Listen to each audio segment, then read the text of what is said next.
so they must have one. Woo! Bert, let's hear it for being born. That shit is dope. All right. Question here. What did I do before Obey? Oh, I never actually wrote like a typical graffiti writer. I was really inspired by graffiti, but my work really comes from the fusion of punk rock, skateboarding, and graffiti. And so I grew up in South Carolina. Nobody did wild style graffiti. I'm 39 years old, so you know, I'm an artifact here. But anyway, the things that inspired me to get out of South Carolina and to think differently were really the cultures of punk rock and skateboarding, because they were creative, rebellious, and you know, questioned authority. And you know, I think that's the first step into forming your identity. Frequently, it's just not following exactly what you're told to be, and that's where Obey came from.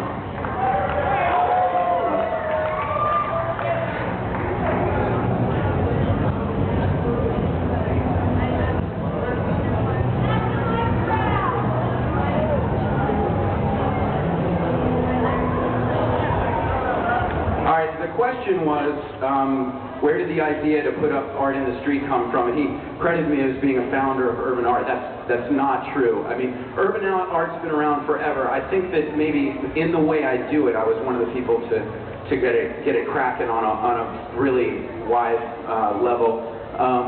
But anyway, the things that inspired me were, you know, that I think art is an incredibly powerful medium to inspire people, but usually it's in a gallery, and how many people go into a gallery? Can I see a show of hands? Yeah. Okay, but then how many people actually drive around in their car and see shit on the street? All right, more people, right? So for me, it was about putting my work in front of the public and making people think about things that they're confronted with in the public space other than art. They're usually just confronted with advertising, right?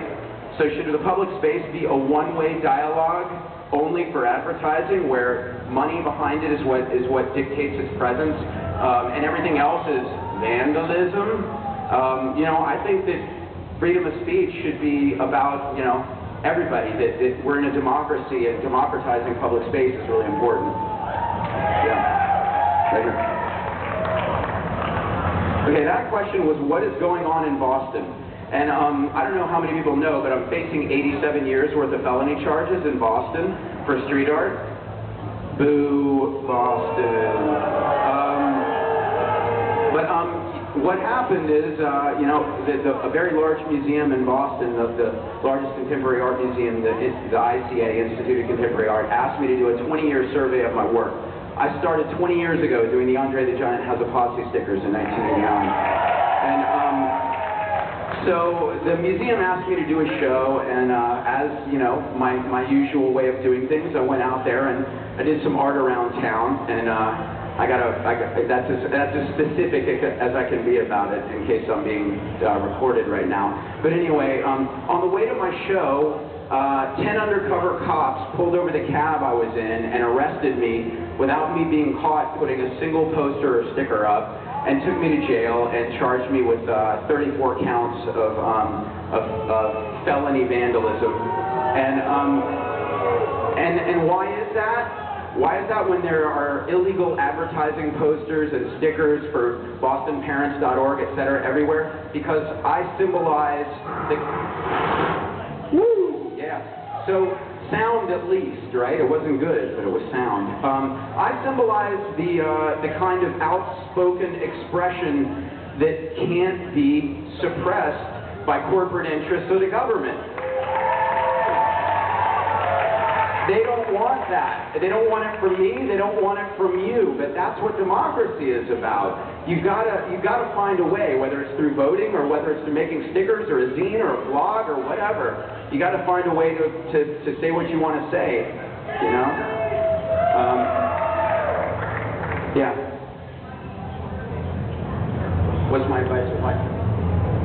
Oh, so that was what was my advice about shirt making, starting a t-shirt company. Well, I make t-shirts, and I make t-shirts because when I was growing up, the things that inspired me were the graphics on album covers, skateboards, and t-shirts. And that was a way in South Carolina where there were very few people who thought like me. to identify myself to them so we could all find each other. It was a cultural signifier, if you will. Now, it's a lot easier in Southern California, and probably almost any other part of the country, to be, you know, progressive than it is in South Carolina. But I made t-shirts because it's a utilitarian canvas where you can say what you want to say and reach out to other people with graphics. And you know, I decided, well, if I'm going to do it and I'm making street art that I go into debt on, I'll make t-shirts and then I'll pay for my street art. But as far as my advice on how to do it, be prepared to work your ass off. That's it. It is a very difficult business, but it's really rewarding and you connect with a lot of good people. But you know, I started doing a screen printing business when I graduated from college in order to make my own shirts. That business failed. I was very far in debt, and it took several tries before I actually pulled it off. But you know what? Nothing comes easily that's worth doing, so just stick it out, be tenacious. Yeah, right here.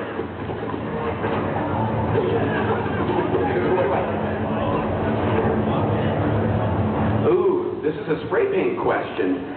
What do I like better, Montana Gold or Barcelona? And Barcelona is the OG, and I have friends that hook me up with Barcelona. All right, hey, everyone's sick of hearing me talk. We're gonna listen to some music now. Woo!